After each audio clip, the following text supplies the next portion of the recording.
Good morning, good afternoon, good evening, everyone, depending on where you are, covering about 15 time zones around the world. Welcome. As Director of the U.S. Department of Justice's International Criminal Investigative Training Assistance Program, I am proud to host today's important event. On behalf of the U.S. Attorney General's Counselor for International Affairs, I welcome all of the participants today representing federal, state, and local law enforcement, as well as our interagency partners and counterparts from across the globe. Before we begin today's session, titled Police Chief's Perspectives, Communications with the Media and Social Media in the Era of Coronavirus and Police Reform, I would like to share a few words about why we are gathered here for today's conversation with four of our country's top law enforcement executives. We find ourselves here in response to an urgent call from our foreign counterparts to address the harrowing images coming out of the United States in the spring of 2020. How is it, they needed to know, that what ICITAP trains and mentors on human rights and dignity is so deeply in conflict with these images? You all remember them, especially the ones on May 30th, 2020. How can we, they wanted to know, follow you if your communities are literally on fire? In response to this call, which, by the way, was emanating from within the Department of Justice as well, ICITAP established an advisory council in July 2020, which is made up of a diverse group of former chiefs and senior executives, and since then has facilitated critical conversations with some of the nation's most experienced and outspoken law enforcement leaders and advisors. ICITAP has shared this life-tested wisdom and perspective via sessions like today's with our foreign counterparts as they too, in many cases, deal with ethnic division, social upheaval, and racial conflict in their own countries. Calls for police reform and racial justice are felt not only in the United States of America, but across the world. Over the past 35 years and in 110 countries, ICITAP has served as a change agent to help facilitate such needed reform. In many of the ICITAP Council's meetings and conversations, the issues of communication and the media have been front and center. Police practitioners and communications experts have told us time and again, if you don't get ahead of the crisis and define the narrative, then the media often will. And that, they say, may ultimately define how you and your agency are seen by the community you are sworn to protect. But social media, now, this is something altogether more powerful, more challenging, and moving at the speed of light. What we are seeing, and some say that January 6th was a watershed moment, is the impact of the ungoverned and possibly ungovernable spaces of social media. Is it unraveling our society, or does it have the potential to bring us together? Fortunately, we have experts like today's moderator, Michael Parker, who are in the business of leveraging the power of the state and harnessing the potential of social media. Mr. Parker is a seasoned leader in strategic communications, and I couldn't be more pleased to have him on ICITAP's team. Mike served with the Los Angeles County Sheriff's Department, retiring as a commander in 2017 after an amazing 32-year career. Mike has created and presented certified trainings on crisis communications, social media, and community-oriented policing to thousands of peace officers from nearly 60 countries. Mike will facilitate today's session with Chiefs Chris Shung, Doug Shoemaker, Kevin Sylvester, and Kristen Zeman. I have had the good fortune of meeting with the Chiefs, and I have been inspired by their vision and their leadership and their humor.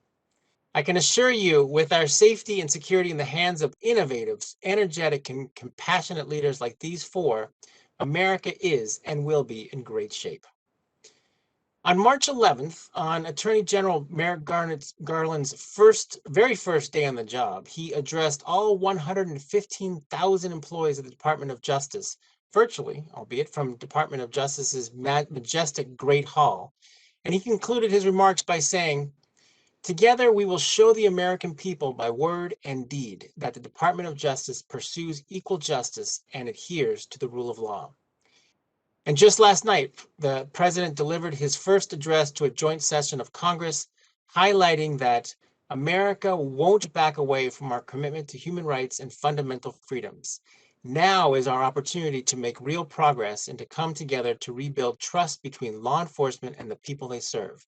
We have a giant opportunity to bend to the arc of the moral universe toward justice. Thank you, everyone, for joining us today. It now gives me great pleasure to give the microphone to Mr. Michael Parker. Mike? Thanks very much, Director Greg Ducat. And thank you to our 4 chiefs for being here with us today, and for everybody that's listening or watching from around the world. There's a reason why these 4 chiefs were asked to present today. They all have in common, they are highly educated formally as well as in leadership. They're active leaders in local, national, and international police organizations, especially the International Association of Chiefs of Police. And they often make presentations to national and international police audiences, as well as what they're doing in their own constituency. So they're not only addressing what they need to do as chiefs in their home cities, but also to help to educate and share and advance the policing profession. They've also published articles in policing publications, and some openly to the public, as well as with blogs and social media, which is especially why they're here today. But as you see their brief bios, if you didn't receive it otherwise, you'll notice that they're a group of overachievers, frankly. What really makes them unique is their willingness to share information outside their home city, and even to potentially take criticism from outsiders when they're sharing openly on social media and when the news media, which is not typical for police chiefs and sheriffs. And so we're going to talk about that today, and what we're going to do over the next 90 minutes or 80 minutes is the first third of this time, each of the chiefs is going to speak for a few minutes on the subject, on today's subject. And then they're going to take some questions from me for about a half an hour. And then we'll take some questions from you who are listening.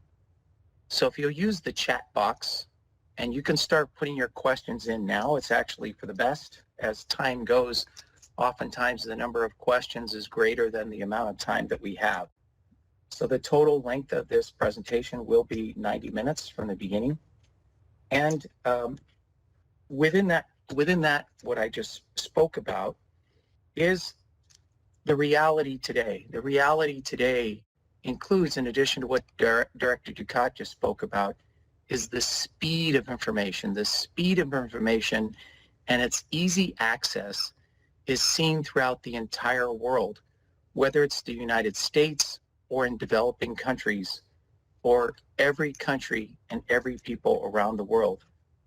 Smartphones, social media, and news media access to information makes it so that an event that occurs in a small town in the United States is heard and seen in another part of the world within minutes, if not immediately. Within that context also is the significant increase in misinformation or disinformation or fake news, as some would call it, and the fact that policing in the past had more to do with the reality of what we were facing in policing, to now it's the perception. So not what many police say is not only that do things need to be good, they need to look good. And that within that context, it requires chief executives to often leap immediately into action on something that didn't even occur in their city, but sometimes didn't even occur in their state, and suddenly occupy their time as an urgent matter. So let's first hear from each of the chiefs, or next I should say, hear from each of the chiefs with a little bit about them. And for the sake of people that are listening in and aren't able to see what's here, I'll mention a few things about their bios. But again, they have so many achievements, and time doesn't permit for us to read everything there is. So let's start with Chief Chris Shung from the Mountain View Police Department in California, and who has shown leadership. I know I've presented side by side with Chris Shung, and he is a wonderful presenter and has shown tremendous leadership in who he presents to, and leading several organizations and committees, including being president of the Government Social Media Leadership Council that is not just police, but also other government entities. So Chris, would you say a little bit about our discussion today? Sure. Thanks, Mike, and thanks, Greg. Truly an honor to be here and to share with the ICITAP audience. And so wherever you're coming from, thank you for joining us today. I think a lot of the comments that you'll hear coming from me will have a certain theme to it, and I wanted to use this intro to kind of give you that theme. So a lot of what you might see me and others on this panel doing online is from the basis of the fact that, in my mind, what we do online should mirror what we do in person in our efforts, right? So if we expect our staff to be engaging and professional in their in-person interactions with people that walk into our police department, we should be the same online, right? And that means obviously having an online presence that is professional, that kind of shows your leadership brand. I've always said that when you look at anyone's tweets or posts as a police executive or police leadership role person, you should be able to tell what kind of leader they are, or what style they are, what it's like to work for them, right? And this is why it's important, obviously, not to mix or commingle your personal views and posts and everything into your work account, but we can get into that later. But you know, you might be asking yourself, is it worth it being online in this day and age? And I say absolutely, because if we are not, as leaders, present in the digital forums, then other voices are surely going to want to fill that void. And we've already seen the results of that. I mean, I think all of us here understand and see the effect that media talking points, activists or whatever who are quite proficient at digital spectrums, um, they have the narrative, right? So it's more important than ever that we as law enforcement leaders speak out, because oftentimes the media reports about policing as a monolith, and we are not a monolith. We are 18,000 plus police agencies in the United States, and even more across the country or across the world. So the theme that you'll hear me say a lot in the panel here is, you know, whatever you do in person should mirror what you do online, right? So we all know the importance of going to the community meetings, being present, talking about our core values as a leader or for our organization. Well, you should be talking about those same things online so that people across the country or in your community see that presence, and that presence is seen, heard, and felt. Thanks, Mike. Great. Thanks very much, Chris. I appreciate you sharing everything you said.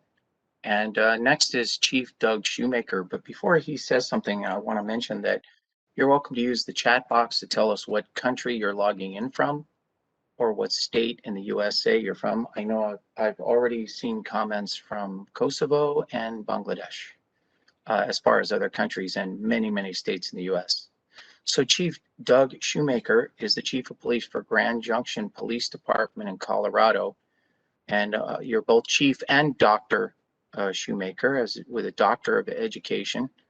So I feel smarter just being prepared to listen to you. And we've also co-presented as well, another wonderful presenter and speaker, adjunct professor, and you have leadership positions with the International Association of Chiefs of Police, and understand that you're running for 5th Vice President for the International Association of Chiefs of Police. So you just keep volunteering for more and more leadership excellence and willingness to share. So thank you for that. And Chief Shoemaker, if you'll share a few words with us about our topic today. Well, thank you for the kind introduction. I'm in very esteemed company here with my fellow chiefs who I admire greatly. So it's a pleasure to be here, and thank you all for joining us. I'm very excited about this.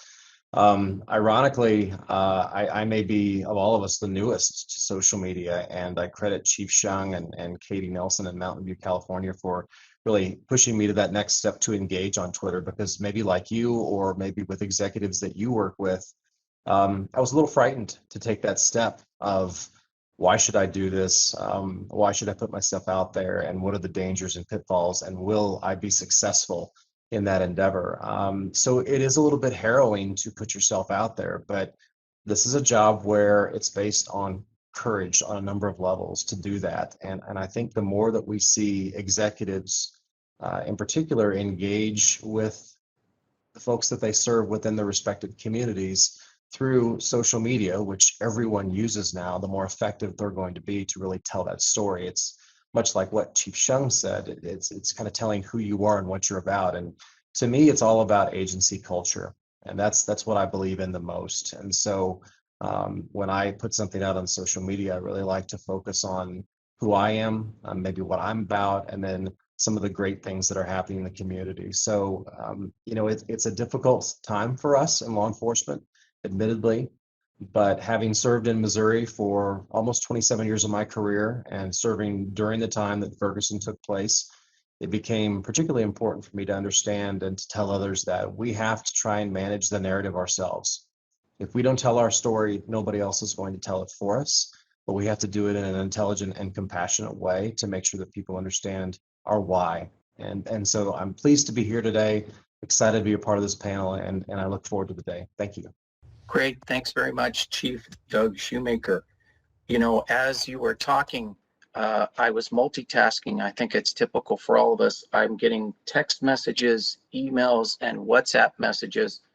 I was asked to please be sure to remember and comment on the Philippines. That's another country that's listening in on this too. So I know we are all multitasking, everybody listening and participating today. So Chief Kevin Sylvester, if I could ask you to speak next. And you are also an attorney. You have your Juris Doctorate. So you pretty much got all the legal bases covered from attorney as well as law enforcement. And you are an adjunct professor as well. First vice president of New York State Association of Chiefs of Police and on the ICP Professional Standards and Ethics Image Committee. I'm not sure when you find time to sleep, but we really appreciate you being here and saying a few words to open up, please. So Mike, first, thanks for having me. Being on East Coast time here affords me a little bit of extra time to sleep in this morning, unlike some of my friends here out on the West Coast or in the Midwest. Doug saying he's new to social media, me a little bit different. We've all got a unique entry into this, and that I really fell into it by accident. Communications for me was more something, I'm in an area where it's not particularly popular to engage and have deep relationships with the media in terms of law enforcement. I sat with some colleagues who really felt what a lot of people are feeling right now, that we know who we are, we know what we do, and if only people knew that, things would be different. So, my perspective on all of this is really to take the police officers that we know and love are in this building and take the fantastic work they're already doing and just make sure people are doing that. Chris talked about be good, look good. And the reality of our situation is that our staff is doing fantastic work and always has. Unfortunately, a lot of that space, as a few people have mentioned, is filled by, detractors. And one of the messages we try to send loud and clear to our staff is that by and large, our community really loves and appreciates us. There are people who believe in the mission. There are others who've been given reason to be suspicious or to lose trust in law enforcement. But at the end of the day, all but a small few really do want something to believe in. And I think that our mission right now is to both take our community and make sure that we remind them of the reasons that they can have hope, and then take our staff and make sure that they can remain connected with that community and provide that kind of hope. So looking forward to sharing some of my experience here and hearing from the rest. Thanks. Thanks very much, Chief Kevin Sylvester. I don't think I mentioned you are the Chief of Police in Ossining Police Department in New York. So you notice of our 4 speakers, they're from 4 different states as well.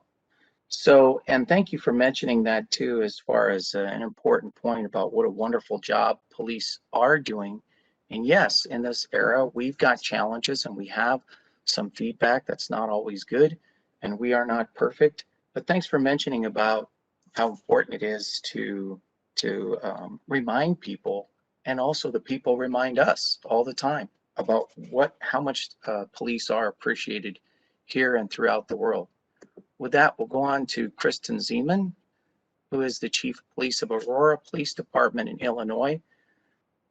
because one master's degree wasn't enough, Chief Zeman went back and got 2 master's degrees, as well as attending the Harvard Kennedy School of Government and the FBI National Academy. She also has the pleasure of having a last name that starts with a Z, so she's consistently in alphabetical order the 4th of 4 people. So I'm sure that that has happened throughout your entire life. We're going to call on you first pretty soon. So with that, if you could say a few words, Chief Zeman. Hi, everybody, and thank you so much to ICITAP for inviting me here among my esteemed colleagues. This topic is near and dear to my heart, and I have a little bit of a different story as it pertains to entry into communications and social media. I had no formal training, but was an early adopter as a young sergeant because I became very frustrated with the messaging that other people would fill in. As my colleagues mentioned, in the absence of information, people fill in their own narrative. So as a brand new sergeant with fresh stripes, I went to my supervisor and said, can I start a blog, a column, as it were, to answer questions from our community so that we can explain some of the things that we do?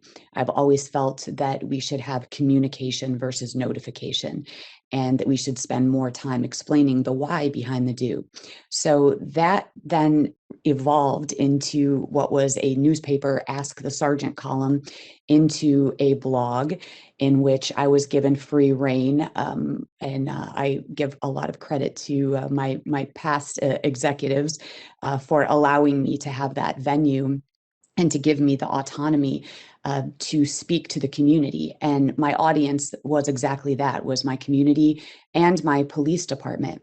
And it really was born in the philosophy of complete transparency. It often frustrated me that police officers were painted with a broad brush and that we had this stigma of the mirrored sunglasses and attitude. And I wanted to show a perspective of policing, of a police officer, and show that we're all human.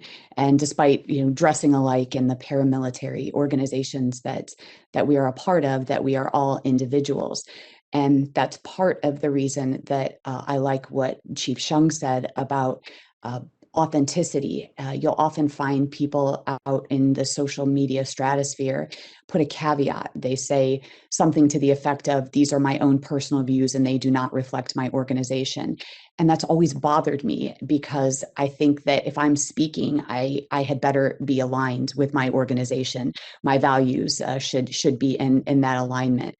And so my goal is always to amplify our police department.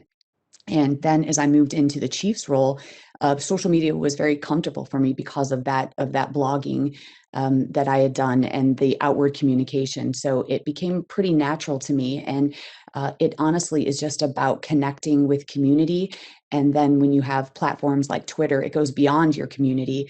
But I still think that people are interested in what police officers have to say about especially current events. And so that's just a little bit of my philosophy and how I feel like my voice is simply to really bolster up my police department and speak to my community and to humanize cops. And I firmly believe that we are the faces of our organization, but we're here to tell their stories. So I look forward to the discussion today.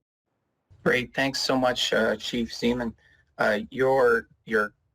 You reminded me in your comments there too, is for those of you that can see the slides, you see on the left side of the screen, that's the Twitter accounts for each of our 4 chiefs that are speaking today. You notice they have thousands of followers that go beyond just their local jurisdiction, but they're also not just present on Twitter. That's just a handy thing to put on the slides. They're present on many different types of social media, and as Chief Zeman mentioned about her blogging as well as publications and police publications that these chiefs share on.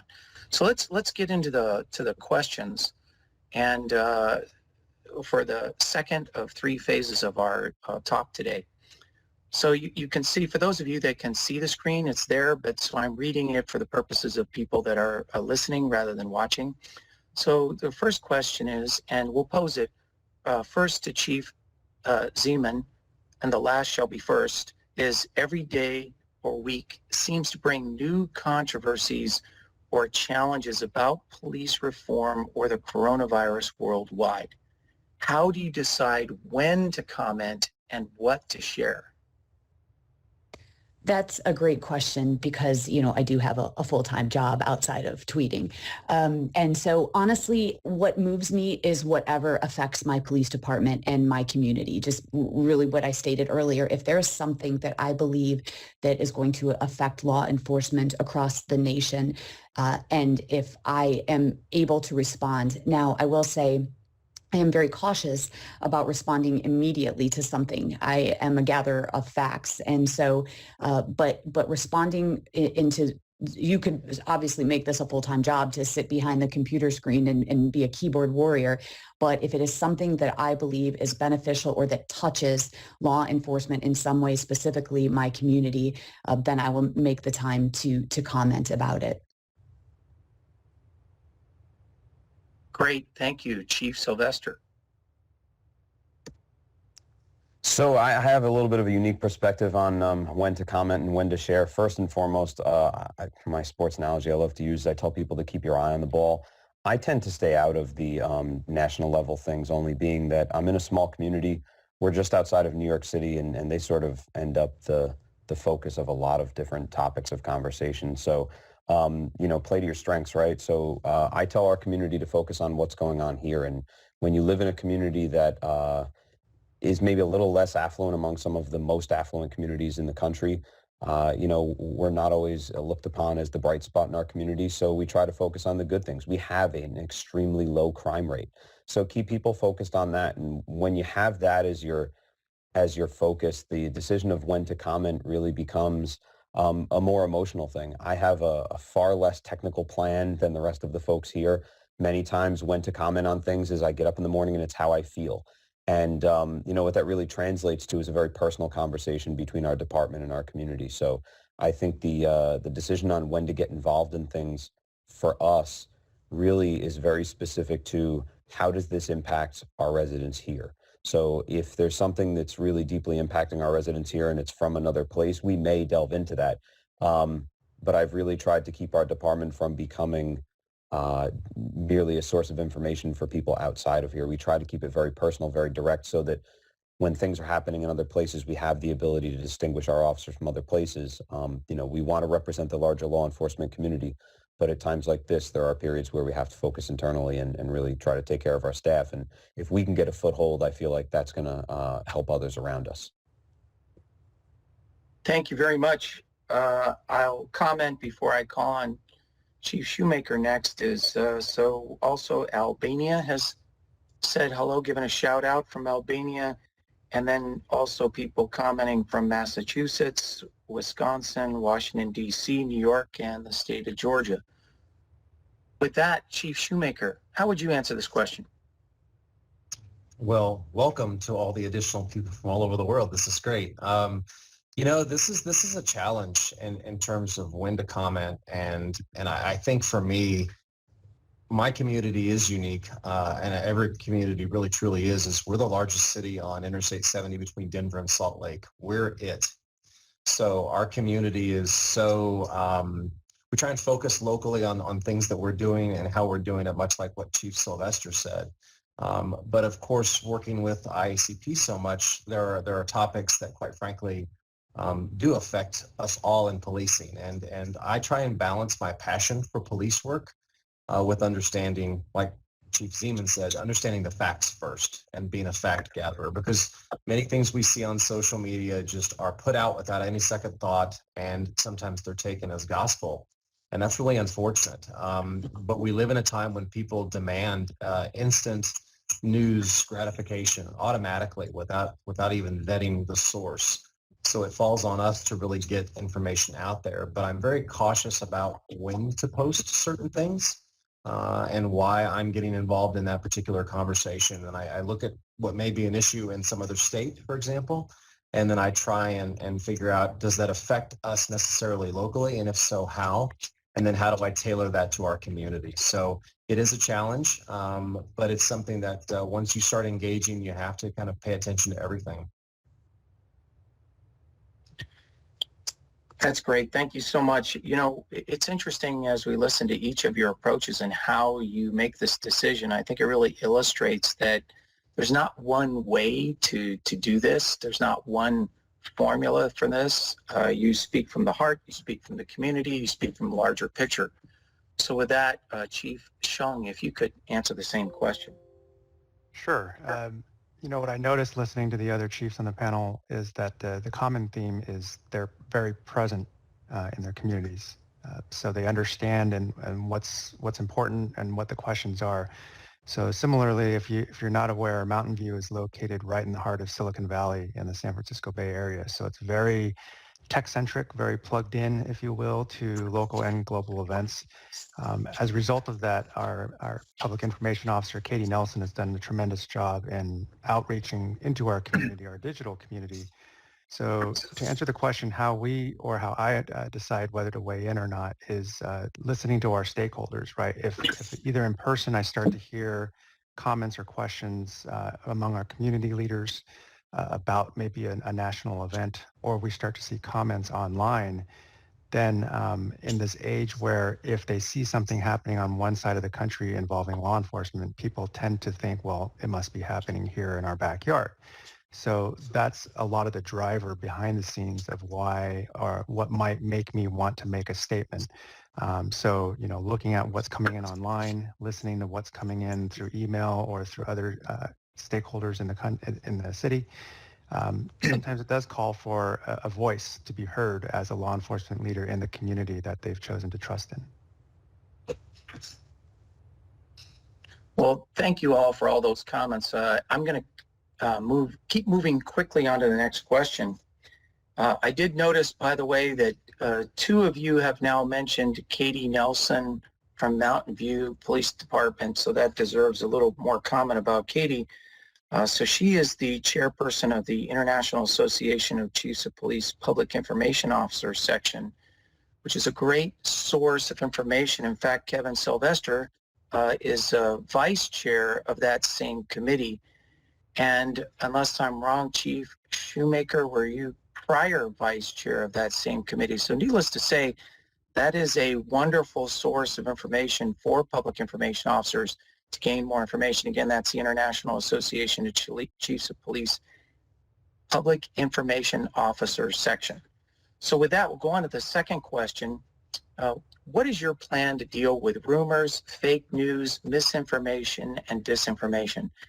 I have to tell you that within ICITAP, in the Department of Justice, and also with police around the world, this is actually the number one question that I get increasingly, whether it's in the U.S. or in foreign countries. This is the number one question that all police ask me, and frankly, the general public oftentimes does too. So Kevin, if we can start with you, Chief Sylvester, if we could start with, how would you answer this question? We're going to ask all four of you because it's a very important question. So, you know, the unfortunate thing is for somebody that's coming in new right now and asking this question, you know, they're behind at this point. You know, trust is built over a lifetime and broken in an instant. If our plan for dealing with rumors and fake news is, you know, 10 years worth of public information that built that trust, realistically, part of our communications program has just been that we are so informal and so personal with people that if you read any of our Facebook, our tweets, our Instagram posts, our Nextdoor postings, all of those things very much speak to people as an individual. Our writing style for most of those is relatively anonymous. It's not really written as a particular person writing it unless it's signed by an officer because they're passionate about a topic. And for that reason, it spreads that understanding of what a police officer in Ossining is to everybody. When somebody walks outside and they meet somebody in the community, someone who hasn't had a relationship with one of our cops already, we want them to believe that every person lives up to that personality that we've created through social media. And by doing that day after day, week after week, month after month, year after year, you know, you find yourself in a position where rumors and fake news are still challenging, but people have an expectation of who you really are. And if you've built up that trust and that reputation and that relationship over time, when those things come, you hope to have the benefit of the doubt. It doesn't always work. But the objective is to sort of get ahead of these things before they happen. And then when they do come, one of the things that we often talk about, in our internal circles is just that so many departments are apprehensive to go head on. You've got to take these things and you've got to be first. The rumor comes out, you got to go right at it. You've got to be large and public and sure of the information that you're putting out. It's got to be accurate because you certainly don't want to, spread something that's wrong on your side or have gotten it wrong. But, you've got to take these things head on and you got to go right at them, and you can't wait for it to get out of hand, because that's one of the things that we see. We see time and time again a news story where an agency is quiet for too long and then tries to play catch up a week later after, people point fingers at traditional media outlets, but the reality is they're going to deal with the information that we give them. And if we give them no information, they're going to connect the dots on their own. And if you try to go back at them a week later when they've built a reputation for years and for days, weeks, months, and years, if you're behind, you're not going to be able to catch up. So the objective here is to build that relationship over a long period of time so that when the crisis hits, you're prepared. And then when the crisis does hit, you've got to be upfront, ready, and out in front of things. Thank you. Interesting, as you talked about taking it on head on, that is often the opposite of what we're seeing with police agencies. What we seem to see more often than not is to say nothing at all oftentimes, which you're commenting that that's not for the best in your eyes. If we could ask Chief Chris Shung your comments about this question. So I love that transition. I'm going to say it twice. Okay. Silence is a response. All right. For everyone in the audience, silence is a response. So that is a viable choice that you can make. Many make it inadvertently. But in the last couple of weeks, I've seen examples of agencies who have either deleted their website, their social media presence, and that just allows all the other voices to run roughshod.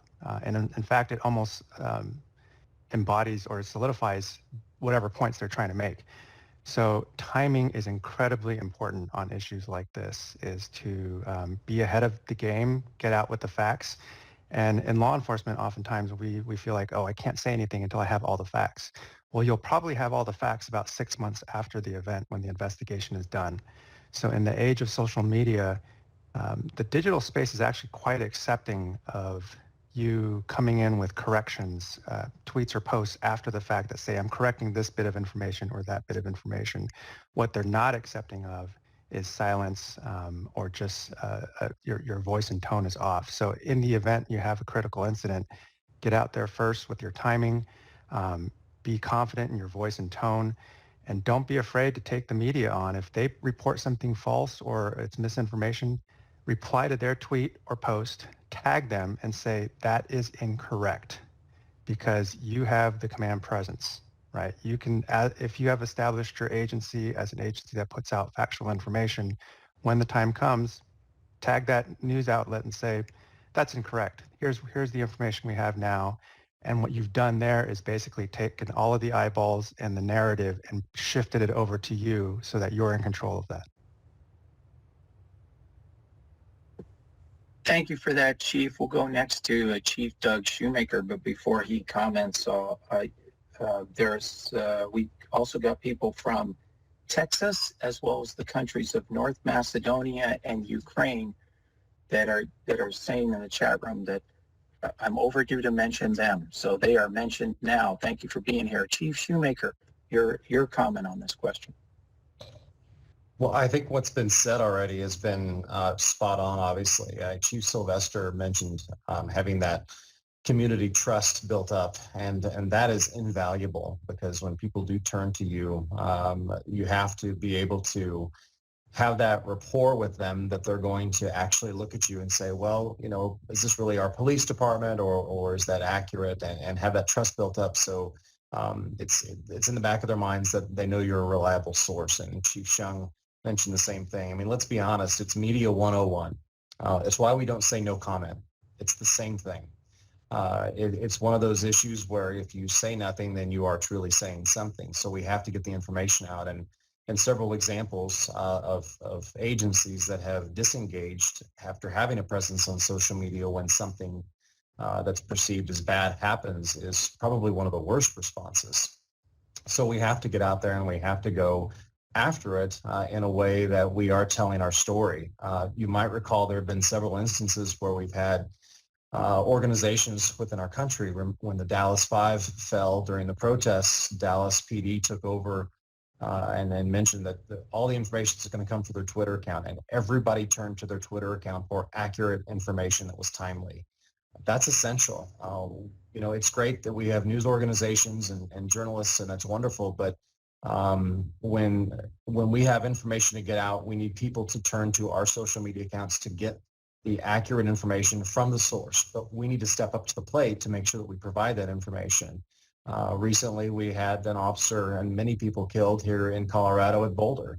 And Boulder PD was giving out a lot of information through their social media account to make sure that people had the accurate information about what was taking place.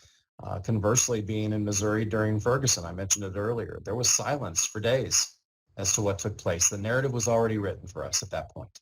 And at that point, it becomes too late for us to do anything about it. So, you opened the door earlier, Mike, when you mentioned the ICP PIO section, and I was honored to be vice chair before Kevin.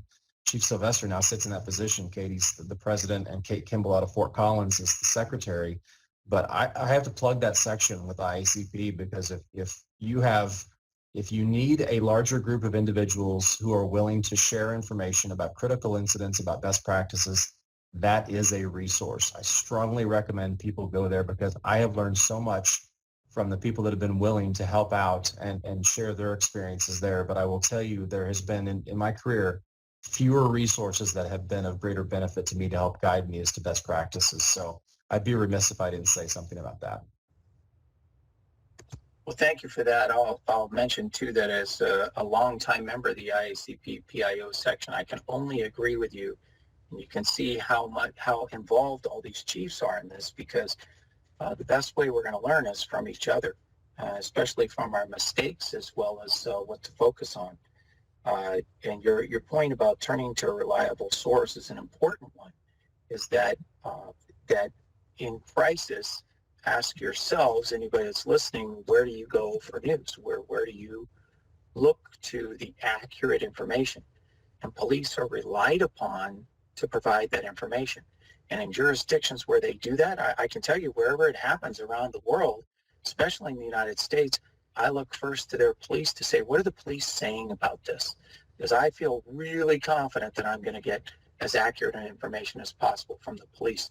Why don't we ask Chief Kristen Seaman if you would close out this question for us and your observations. Absolutely. I can add a little bit. First of all, we know that a lie can make it twice around the world before the truth has had time to get its pants on. And so that is why I mimic what my colleagues have said about getting out in front of it. But there are two schools of thought to this. One is when there is a major incident in your own jurisdiction, absolutely, silence is a statement of definitely what Chief Shung said. And so even, I've had a mass shooting in my jurisdiction, and as the news was coming in and the facts were coming in, I didn't have all of them. And so people appreciate getting out in front and saying, here's what I know right now.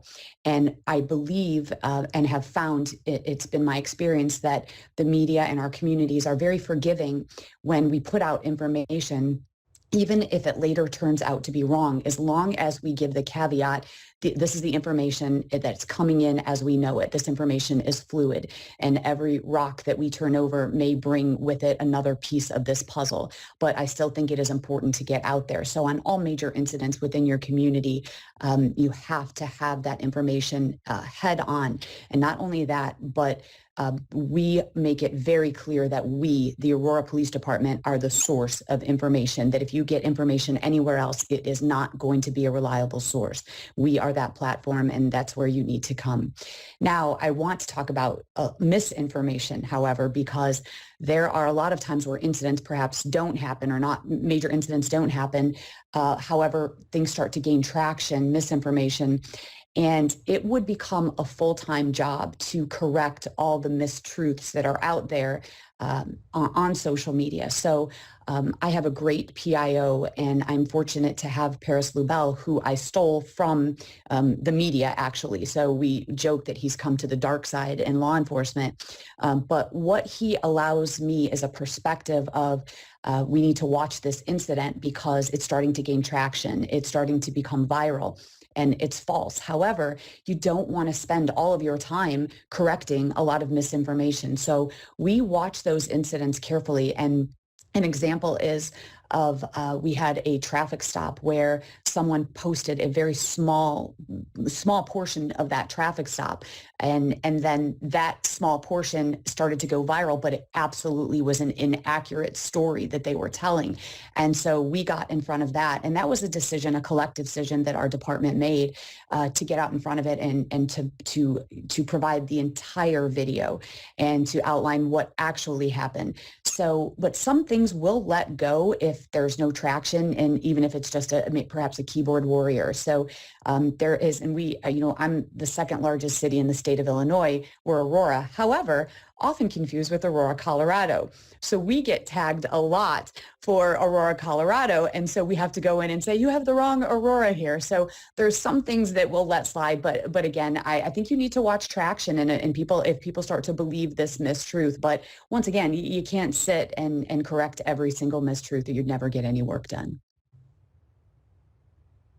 So many great things you're all sharing, and I'll add that one of the comments you just made, Chief Seaman, had to do with essentially monitoring, or also cyber patrolling, shall we say, is that we in the police profession, we have to be aware of what is being shared out there, not just in our own jurisdictions, but beyond, because they could affect ours. So you mentioned, Chief Seaman, about one of your staff that keeps an eye on those things for you to let you know when things have a potential for going viral.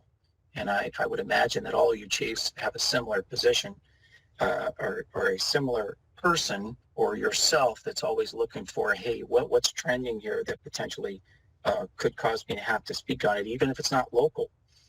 Another comment on the misinformation, disinformation is it's important on all subjects, but especially on this one, to have a relationship with the news media so that they know they can reach out to you and you can reach out to them to dispel rumors that can really be disruptive in the community. Let's go on to this third question, and solely for the sake of time, we're not going to ask all four chiefs most of the rest of the questions just because of time constraints. So the next question we'll ask of Chief Shoemaker, why do you take the risks to communicate in ways that most police executives don't? Well, I mentioned earlier that it was a big step for me, maybe even psychologically, getting the nerve up, if you will, to jump on Twitter. And I think I see the value of that, though, which is tremendous in terms of how I can better engage, because that's what people expect. That's our environment these days. That's how people communicate, and that's where they get their news, so to speak. I think we're starting to see a transition in a time when chiefs, executives, others may have felt like, well, that's not really my job. That's my PIO's job, and I don't need to do those kinds of things. But what we're missing out if we take that approach is the opportunity to really engage and show what you're about and what your leadership style is, what you believe in, what you believe is the vision for the future of your respective agency that you're able to lead. And I think that's a missed opportunity. That's actually a really big opportunity. And if we don't grasp that and run with it, we are truly missing out on some things that I think can lend some great benefits. Personally, I've seen that this last year has been very challenging for us in policing. And so as I've sent out various tweets, some of those have really truly resonated, particularly with local residents within our community that maybe I would never have had contact before. But those have now evolved, into true friendships that have been built over the course of time that never would have been possible. It never would have happened without that presence on social media. And it's not that I've done something great. It's just that I've taken advantage of an avenue that's been available to me that has really paid dividends for me personally and professionally, and for our agency, to build that trust, to build that rapport that a news release would never have served. So I think that the opportunity to engage intelligently and with your heart, and not just simply sending things out on social media because you're angry about something or anything of that sort. That's the wrong way to do it. If you take a thoughtful, intelligent approach that's compassionate with your community and speaks from your heart, I think you have a lot of doors that are opened up for you. And so I really recommend considering that approach. And as we continue to evolve as a profession, I think more and more executives will see the true value of that. Well, thank you for that. I think one of the things that I noticed and just the way all of you speak so well is you took the word risk and you changed it to the word opportunity. So obviously there's a turnaround there. You don't see that as a downside, you see that as an opportunity. But I think we one of the reasons why we're talking today is because not all chief executives look at it that way. So let's turn to Chief Kevin Sylvester and ask for your comments on that. And then we're going to go on to the next question. Sure. Of this group, I'm probably seen as the larger risk taker of all of them, just because my form of communications is so much less formal most of the time. But my philosophy is nothing ventured, nothing gained. And, it's not appropriate, the tone that we take. We like to laugh. We like to, the way I describe a lot of our communications is I explain to people what's going on in the community the way one cop would to another. And the reason that's important is that, we see a lot of difficult things. And one of the things that you learn as a police officer over the years is to sort of to deal with difficult subject matter in a way that's easily digested and that you can share with people, that's not going to run you down and weigh on you, that you're not going to be able to finish your career out. If we can tell our community what's going on the way we would from one cop to another, and maybe take some of the formalities out of it and put it into words that people would use in everyday conversation, it's a lot easier to take. Now, when you're dealing with critical incidents, it's not the time for that. But we've grown this ability now with our community and an understanding that when it's time to turn off the humor, we simply say, nothing to laugh at here, serious material, here's what's happening. And people have grown to understand that we're going to switch gears, and that's what we're going into. But, the big risk in the beginning was we're going to laugh about things that people might not ordinarily laugh at. If there's humor in how an arrest occurred, not necessarily the fact that somebody was arrested or their misfortune, but if there's something about it that we can, sort of chuckle at, we will.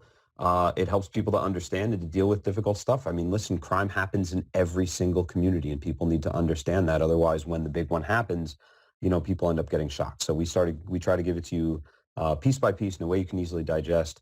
It was a big risk in the beginning. It's really paid off. It's not for everybody, but it fit for our community. So that's our plan, our philosophy. I think part of that formula, as you both spoken about, or all four of you at one time or another, about taking that risk, seeing it as an opportunity, but also blending with that is to be able to get training that would help you with that. And we named the ICP-PIO section as one of the places where police chiefs, chief executive sheriffs, or anybody in the policing profession, it makes sense that you get some training before you dive in. So the next question is one of the most common questions asked by police when learning to do news media interviews or share via social media is, what do I say? So do you have a formula you use to prepare? And before I turn it to Chief Zeman to answer that question, I want you to know that a retired chief from the Chicago area who's in the Ukraine right now sends great compliments to you on your excellence as a leader. So with that, let's turn to Chief Zeman to answer this question. How'd that? You didn't know that was going to happen. So no, that's flattery will get you everywhere. Fantastic. So, I don't have a formula, and perhaps that's probably maybe part of my ailment. But, I look at my communication and who I represent. First and foremost, as I mentioned, I represent my police officers, I represent my community, but I also represent the IACP as a vice president at large. I also represent the Police Executive Research Forum as an executive board member there. And so I'm constantly looking at a way to bridge, all of the information that I'm giving. But to drill down into that question, what do we say to the media? The answer is we give the facts as we know them. And I think that law enforcement has a tendency to feel as though that they cannot provide any kind of editorial about these facts. And I will say that I'm a little different in that regard, and that I will say, and I don't call this a risk, I basically look at this as a challenge to not only my profession within my department, but to my profession as a whole. And what I mean by that is, if there is something that has occurred and I'm giving information, I will offer that, and I tell my police officers this all the time, I will stand with you when you are right, but I will part with you when you are wrong. And I think it's our responsibility as law enforcement leaders not to have this blind loyalty for our profession. And sometimes we have a tendency to do that, as the cop is always right. And as we have seen across the nation in the headlines, that's not always true. And I think that we owe it to our people to challenge what incidents are happening across the nation and saying, what would we do? How can we be better? So there is no formula for me. I allow my thoughts and my emotions to, be a part of giving that information to the media. And I think that if we always look at it as an opportunity to be better, and to assess a situation, and it's not about judgment or blame, but how can we be better in this situation? And I'll offer my editorial for that, because I believe there's always room for us to improve and to learn from others. Well, I definitely resonates with me, as oftentimes police, when we speak, we stick to the facts, and you're specifically mentioning about essentially facts and compassion, or facts and emotion, and the importance of both those in there is to a degree of formula. You didn't call it that, but I'm going to call it that because I have the mic. So with that, let's turn to Chris Shung and ask the same question. Chief Chris Shung from Mountain View Police. I like to joke and say I just look at the phases of the moon, and depending on that will help dictate what I put out. Now, I wish I had a screenshot. I took a picture of the whiteboard in my office, and Katie Nelson, my PIO, came in and helped me strategize just this. So it's important to understand for the listeners is that the answer is it depends, and it depends on what platform you're on. So I used to think that, I just put the same message on all different platforms. I'm on Twitter, Facebook, LinkedIn, but it turns out the way the audience reacts, you have different followers on each of those platforms. So she helped me kind of map out, on LinkedIn, I tend to have more leadership concepts because my audience there tends to be more law enforcement or executives or leaders. Whereas on Instagram, I might have more of a day in the life of telling the story of my officers. Twitter is a little bit more factual and news-based. So it depends. And when I need inspiration, what I do is I basically follow a bunch of, obviously I follow everyone that's here on the panel, and you just get ideas like, oh, that's some great inspiration. I might do the finest form of flattery and steal that idea and make a comment myself on something like that. So there's a lot of ways and ideas and sources of inspiration out there.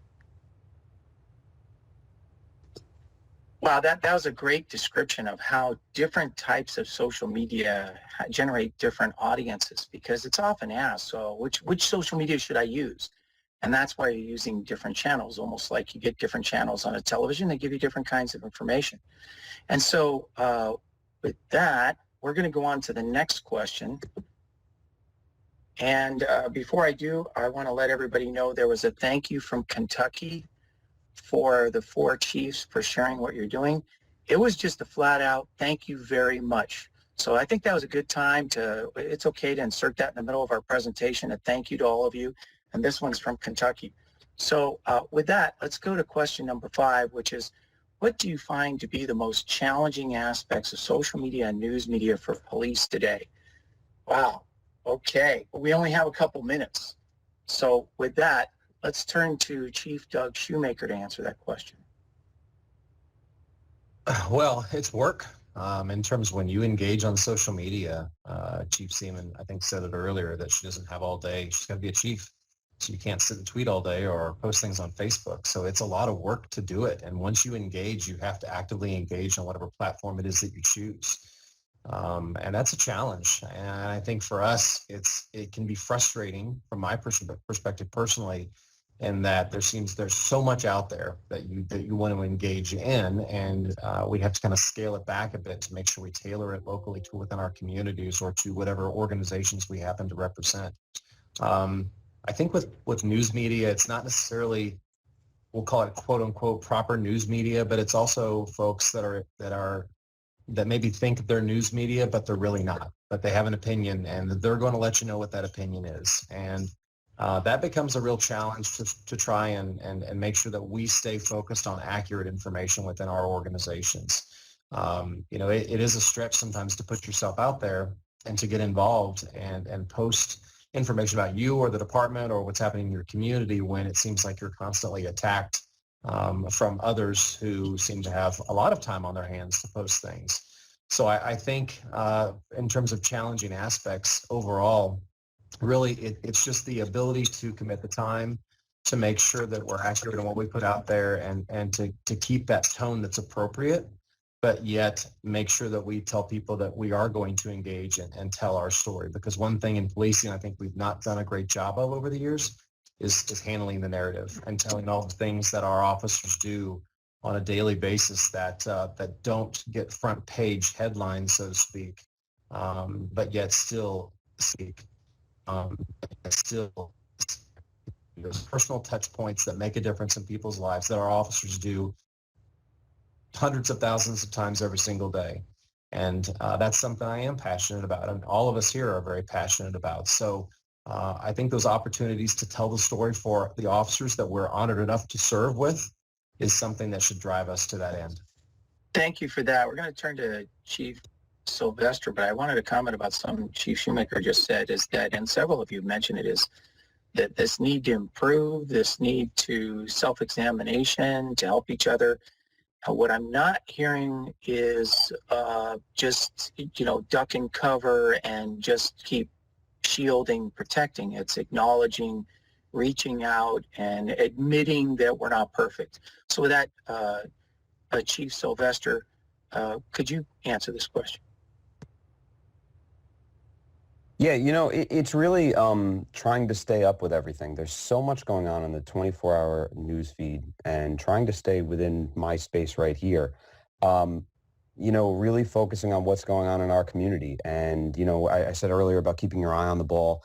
As much as we're trying to stay out of the larger national conversation, we have to work within that context.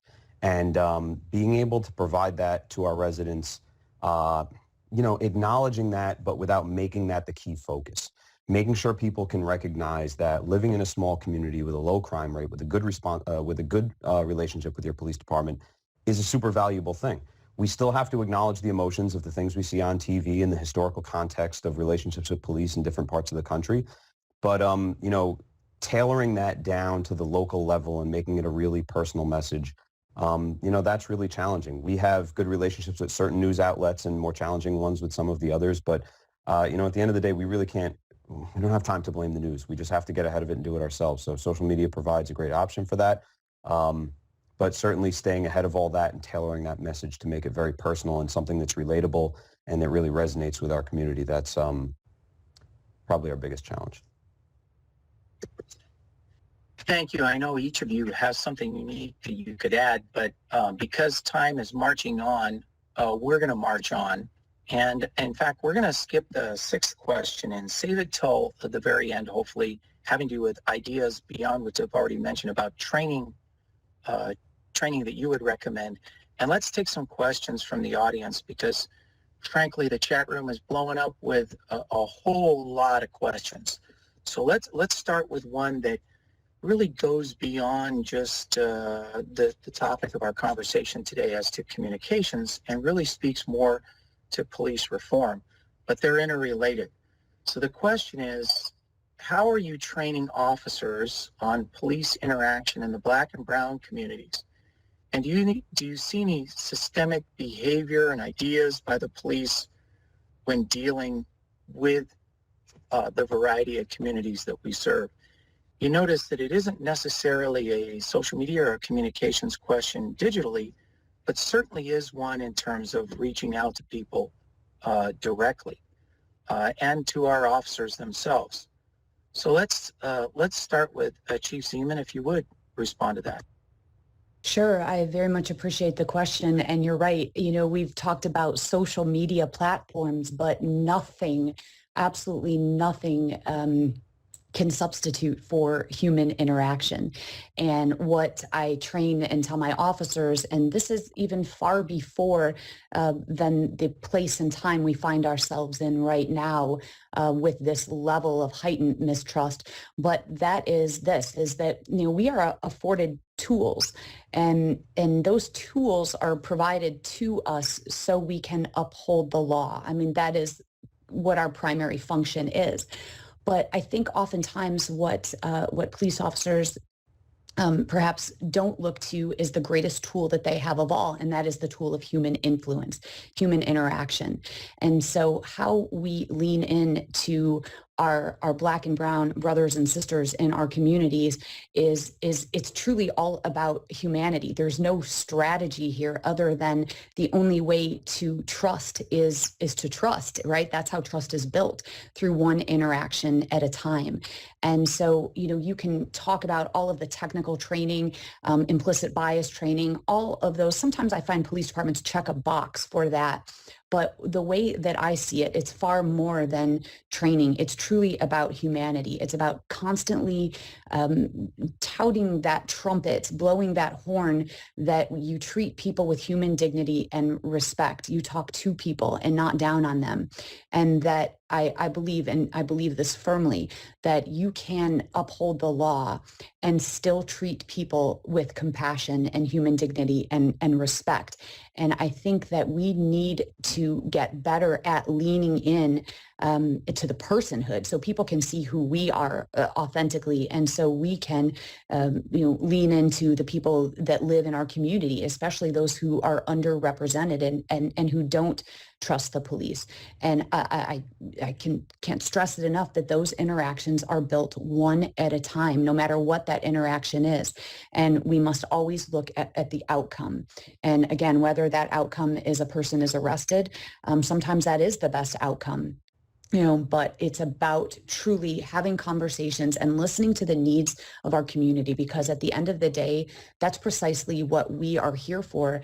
And we all want the same things. We all want to feel safe in our community. We want crime to go down. And so it's truly about leaning in and having those conversations off of social media and building relationships and showing up and building those relationships in times of peace.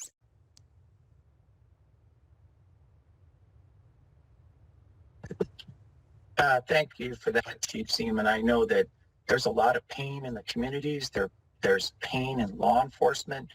And sadly, oftentimes we improve when we make progress when that pain is present. But it's really devastating to all of us as we're working our way through it. Chief Chris Shung, would you please answer that question as well? Sure. Ironically, yesterday, Chief Shoemaker and I were on a Zoom call with Simon Sinek and a filmmaker that he invited by the name of Dia Khan. Dia has won a couple BAFTA awards. That's the equivalent of like the Oscars here in the United States. And she's done this incredible documentary on basically she's Muslim, but she was getting all sorts of hate speech from KKK and white supremacists. But instead of, just kind of keeping her distance, she actually went and interviewed and created spaces for dialogue to a lot of, she's sitting in the living room of white supremacist leaders and stuff like that. And the takeaway from the talk yesterday was really to create those spaces for dialogue, for transparency, for even for being vulnerable to each other. And those are typically the first steps that actually bridge this trust that Chief Zeman mentioned. And as policing in our profession, we don't like to be vulnerable. We don't like to show any sort of, holes in our armor or anything like that. But we've even found in Mountain View that, we've done this, creating these spaces and having our critics come into our house, so to speak. And we're not there to preach at them or teach them about police procedure. We intently listen and we intently hear. And then we're also transparent and vulnerable to, what we go through and what goes through our heads. And I think, to Chief Zeman's point, those are the one-on-one opportunities. You win over your community one at a time, little by little.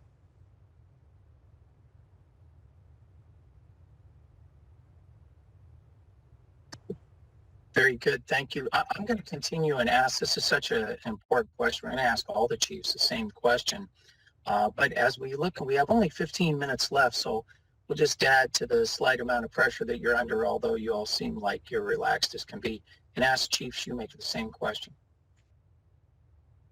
Well, given the time, I'll keep it short and sweet. The opportunities to engage, much like Chief Zeman said, in person as an individual, one human being talking to another human being is just invaluable. No statement on social media, no thoughts and prayers. It's just, in the end, it just doesn't really matter. It's what we do in person and how we form connections with people that really, truly create lasting bonds and give us opportunities that we have to embrace. I mean, that's the way to do it. That's why we signed up for this in the first place, right? We all wanted to join policing to make a difference in our community. And as executives, this is one way to directly make a difference with folks in our community who maybe we never would have had the opportunity to meet. But the in-person connections, and soon, despite what may seem intimidating at first, you start to understand you have much more in common than you do, than differences that you may have.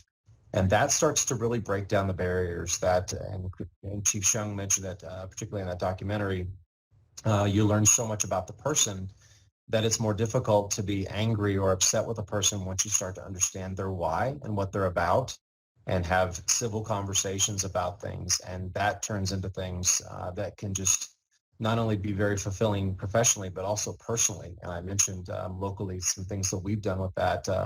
Our head football coach for Colorado Mesa University, our first African-American coach in history, he and I formed a friendship after the George Floyd tragedy, and that friendship, and it's a friendship, lasts to this day.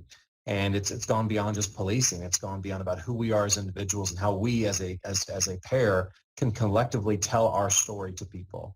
And I think we need a little more of that in today's world. So those opportunities can really resonate with people and provide some points of light for others to follow.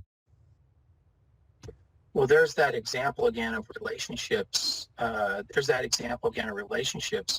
Whether we're talking about with the news media or social media, as we talked about earlier, but also what you just said about in person and about being authentic, as Chief Zeman mentioned, and then also just the relationships with people in the diverse communities that we serve are so important. Chief Sylvester, if you could wrap up the answer to this question. Sure. Along with everything they said, I think that what I see most cops struggle most with is the idea that, we're sort of at odds right now in a lot of places. And, everybody wants that better relationship. Police officers want to go to work in a place where they're appreciated and respected, but people want to live in a place where they feel like that those that are tasked with protecting them also respect them. And the issue here that I find is that when people feel like there's that gap, everybody stands their side. Nobody's willing to come into the middle. And our community has no obligation to walk to the middle, but the cops do. And for that reason, I think we've got to be first. If we want to accomplish all these things, we've got to get out of the car and start talking to people. We can't wait for the formal town hall type events to happen. Those are great. But, you really need each individual cop to get out of the car and be talking to people, to start giving people something to believe in. In my experience, there are a very small handful of people that are just not going to ever have any trust for law enforcement. The rest of the world, I think, by and large, is looking for something to believe in. And in my experience, when you get out and you give people an opportunity to see you as a human being, to speak with you, to understand that we have something in common, you really gain a lot of ground there. But the reality is that we've got to be first. We have to come into the middle and then ask people to meet us there. We can't stand on our side and wait for the community to come to us. you for that. Comments. I'm going to go to the next question. How has the COVID scenario changed your social media approach, if it's changed at all? And then secondly, what kind of approach have you taken in the highly emotionally charged era of police reform via social media, shall we say? So taking our last question and saying, how does that translate into social media? But then also the first part is, how has COVID affected things? And we have a whole 5 minutes for you to solve this international puzzle. So let's start with Chief Shoemaker. Well, COVID has certainly been challenging. It's limited our ability to meet face-to-face with people on a lot of levels, which I think has been psychologically draining, not only in our community because they expect and want that contact, but also for our officers and our staff. We have a community outreach coordinator who she's been so limited this last year and what we can do. It's been frustrating. So that's been a challenge for us to deal with, but it also just reinforces the need to make sure we continue to find ways to communicate. So social media for us has been that avenue, whether it's been, Zoom webinar or Zoom discussion after Zoom discussion. We adapt, and we have to be adaptable to those opportunities as much as we possibly can. And now that we're starting to come out of that, I will tell you that our staff, and I'm sure everybody on this call, is extremely excited about the opportunity to start getting back together with people and to have that in-person conversation, to get to meet people where they are and have those discussions and really just to be good cops again, beyond the typical day-to-day routine that we already are doing. So we've had a very supportive community in that regard, but we're looking forward to things as they open up again to be able to host different events and in person and engage in that level too. But the social media aspect has been critical with continuing our message. I think we can all relate to the hosting of events, whether it's as police or to see my family, because some of my family members are really good cooks. My wife is too, but I missed I certainly missed the family gatherings as well. But Chief Seaman, could you answer this question as well? And then we're going to head towards the finish line here. Absolutely. It has been such a challenge just when we were thrust into a pandemic. And I have to be honest, in leading during a pandemic, I had obviously never experienced that. Many of us have not. So I was making it up as I went along. I didn't have a playbook on, how we were to deal with this. So, and I was very honest with my officers and the public, and facing outward and saying, I am figuring this out as I go along. And once we then started to hit our stride, we moved to 12-hour shifts. We started to engage the community in different ways. Well, then the murder of George Floyd, it was as if someone flipped a light switch. And the thing that we are so good at, I know I'm sure in all of our communities, is the engaging of the community, and that was taken away from us. So we couldn't build back trust that was taken from us, despite that not happening in our state. People once again painted us with that same broad brush, and we couldn't get out there and lean in and have conversations with the public in order to continue to build that bridge of trust. And so we, just as we've all said here, it is important that you adapt. You have to bend but not break. And you have to figure out other ways that you can engage the community. And all of these platforms, I mean, we started Zooming, and now that's become a verb, of course. And the good thing that has come out of this now is that I think we're going to see a hybrid model where, as we start to come back face to face, which there is no substitute for, but we can also add some, these Zoom platforms and putting out videos. But the answer to the question is, you do what you can with what you have. But the answer is not to not do anything. You have to engage in any way you possibly can. Well, that was the perfect segue to the next question, actually, and you pretty much already answered it, Chief Seaman, which is to talk us through your decision-making process when deciding to comment on a nationally prominent incident that did not happen in your jurisdiction. like the Chauvin verdict the other day, or the initial incident as well with George Floyd, which, by the way, created civil disturbances, protests, and outcry in dozens of countries around the world the same day and the ensuing days. So this is a reality that that the U.S. affects the world and vice versa. So with that, I'm going to turn to Chief Sylvester to ask that question. I'll say it again, is talk us through your decision-making process when deciding to comment on a nationally prominent incident that did not happen in your jurisdiction. Yeah, for us, we tend to stay out of them.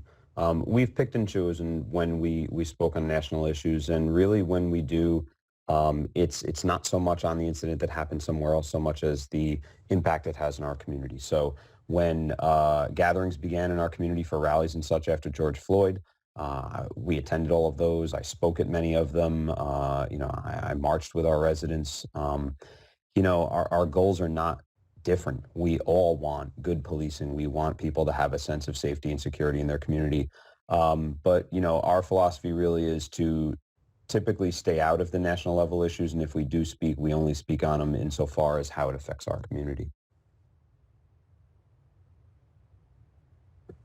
Thank you, Chief Shum.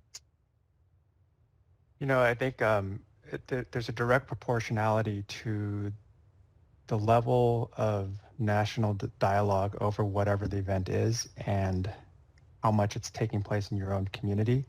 And I love what Chief Zeman does is I think the role that you can have on social media is to reframe and help your community digest whatever the issues are. So something she did recently, I've heard her say it and I've seen her tweet it, is that, like these issues of police reform, it's not all you're in one camp or another. You can actually do both, right? And by her statement saying that, it helps people go, okay, wait a minute, you're right. I can support the police and I can also demand that there's police reform and address the racial injustice, right? And so that's the role, that really finely tuned role as a police leader on social media that I think is the opportunity here for everybody.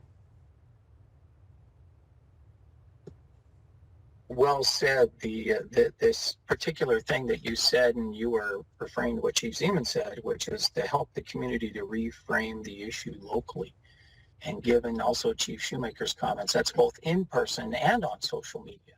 So with that, Chief Shoemaker, could you say the last comments on this subject and we will be closing shortly. Well, I think it's been said. I certainly took a stance, which was something a little out of my comfort zone, admittedly, after the murder of George Floyd. What I didn't know when I tweeted what I tweeted, that it would reach 250,000 people.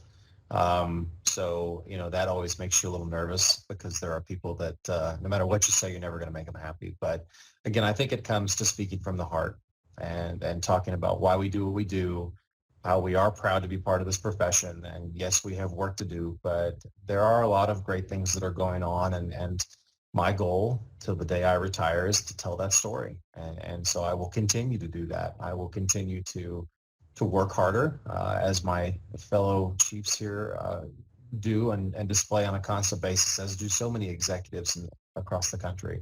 But we have a lot of things that we have ahead of us, and I think those are challenges, but I think they're also great opportunities. And I have the privilege of starting off our local police academy on day one, and I'm the first instructor. And somebody asked me once, isn't it a terrible time to get in policing? And I say, actually, I think it's the best time to get in policing, because you have the ability to really affect change on a local level, the impact that many others will never have.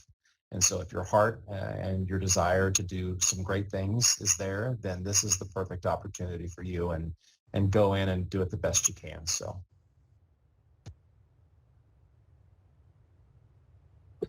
Well said. I'm going to go back to a question we skipped, or I'm going to try to. With our very few minutes to spare, we already spoke about the ICP's PIO section. What other training or guidance can you give to anyone listening to where they can get more information on how to be able to do what you do? Maybe if you just raise your hand if you had something in particular you wanted to add to that. I know that I can add that Ms. Nikki Ostreicher, who's a legal counsel for National Press Photographers Association, he and I have done many presentations, but they have a grant to do training for police for free for police agencies regarding the rights and limitations to record peace officers in public, including constitutional rights, and it's a grant from the Knight Foundation. So if you want to reach out to him or reach out to me, I'll put you in contact with him. So that's one thing that comes to mind. What else might you have that you could add that is some an opportunity for training for police? Chief Sylvester. Sure. So, we've mentioned before that all of us are involved in the ICP's PIO section. We have different training beyond the annual conference. We've also got a mid-year. We've got regional type stuff going on.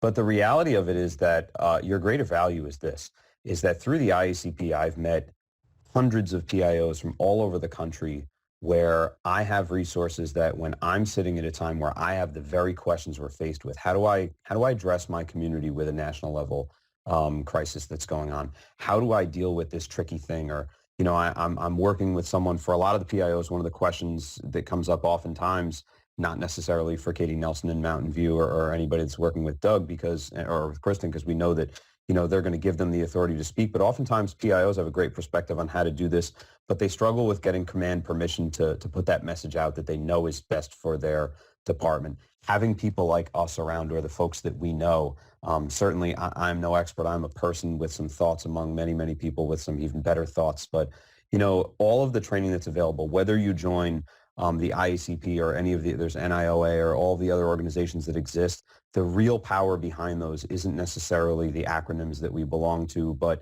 the people in those sections that can be a resource to you, because this is such a small community.